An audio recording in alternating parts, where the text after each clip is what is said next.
Barcha ayollarimizni 8-mart ayyomi bilan chin qalbimdan tabriklayman. Boringlarga shukr ayollar. Endi ayollarimizga qancha yaxshi niyatlar, qancha tilaklar bildirsak ham, lekin har doimdek eng chiroyli maftunkor bo'lib yurishingizni chin dildan tilab qolamiz. Bayramingiz muborak bo'lsin. Xalqaro xotin-qizlar bayrami bilan chin qalbimizdan tabriklaymiz. Oilaviy tinchlik tilayman, baraka tilayman, fayz tilayman, go'zallik tilayman. Barcha ayol qizlarimizni bayram bilan tabriklayman.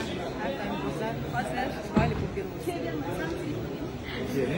Hamma ayollarimizni chin qalbimdan bayram bilan muborakbod etaman. Ularga mehr, muhabbat, sevgi tilayman.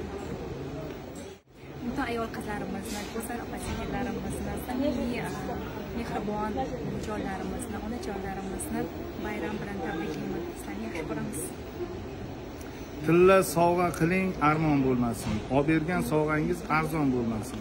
Kodini to'g'ri ayting, sarson bo'lmasin. Ayollarga pul bering, plastik bering. Bayraminglar bilan tabriklayman ayollar.